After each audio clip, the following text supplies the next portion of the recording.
সালামু আলাইকুম প্রিয় বন্ধুরা, আশা করি আপনারা সবাই সুস্থ ও ভালো আছেন। একদিকে আমেরিকার ধমক, আরেকদিকে জাতিসংঘের ধমক, সব মিলিয়ে ধমকের ওপরে আছে বাংলাদেশ।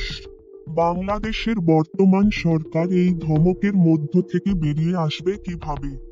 সরকার সেই কৌশল খুঁজছেন এবং বর্তমানে ধীরে চলো নীতি অনুসরণ করছেন। ডক্টর ইউনূস সরকার সেই আলোচনায় রয়েছেন। কেন এই ধমক? কে ধমক দিচ্ছে, জাতিসংঘ নাকি আমেরিকা? সেই আলোচনাই করব এই ভিডিওতে। আমেরিকার ধমকের কথা আমরা সবাই জানি। আমেরিকার বাইডেন প্রশাসনের নিরাপত্তা উপদেষ্টা জ্যাক সুলিভান ডক্টর ইউনূসকে ফোন দিয়েছিলেন এবং ফোন দিয়ে তাকে এক ধরনের ধমকই দিয়েছেন। বাংলাদেশে মানবাধিকার পরিস্থিতি যে একেবারে শূন্যের কোঠায় নেমে গেছে, সেই ব্যাপারে সচেতন হওয়ার কথা বলেছেন এবং তাগিদ দিয়েছেন। ডক্টর ইউনূস বাধ্য হয়েছেন একমত হতে এবং কোনো মানবাধিকার লঙ্ঘনের ঘটনা আর ঘটবে না এমন আশ্বাস দিতে হয়েছে। বাংলাদেশের সংখ্যালঘু নির্যাতন, মুক্তিযোদ্ধা নির্যাতন, বিভিন্ন রকমের মব জাস্টিস, ধর্মের নামে হানাহানি, এরকম ঘটনাগুলো প্রতিনিয়ত ঘটছে।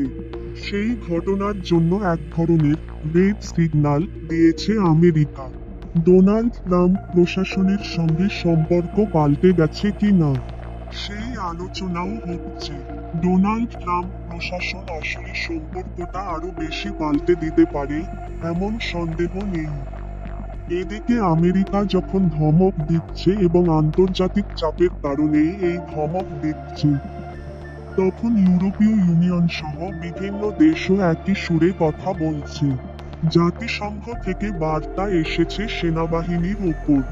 বলা হয়েছে, যদি বাংলাদেশের মানবাধিকার পরিস্থিতির উন্নতি না হয়, তাহলে শান্তি মিশনে বাংলাদেশের অংশগ্রহণ বন্ধ হয়ে যাবে। এটি সেনাবাহিনীর জন্য একটি বড় হুমকি। সেনাবাহিনী এই পরিস্থিতি মেনে নেবে না। সেনাবাহিনী কি সরকারের বিরুদ্ধে অবস্থান নেবে? এটি একটি বড় প্রশ্ন। বর্তমান সরকার আন্তর্জাতিক চাপ, আমেরিকার চাপ, জাতিসংঘের চাপ এবং ভারতের চাপের মধ্যে রয়েছে। এই পরিস্থিতি কোথায় গিয়ে দাঁড়াবে? সেনাবাহিনী কি সরকারের দায়িত্ব নেবে, নাকি দ্রুত নির্বাচন দিয়ে রাজনৈতিক সরকারের কাছে ক্ষমতা হস্তান্তর করা হবে?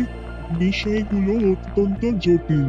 তো বন্ধুরা, অত্যন্ত গুরুত্বপূর্ণ এই বিষয়টিকে কেন্দ্র করে আপনি ব্যক্তিগতভাবে কি মনে করছেন, তা অবশ্যই কমেন্ট বক্সে লিখবেন।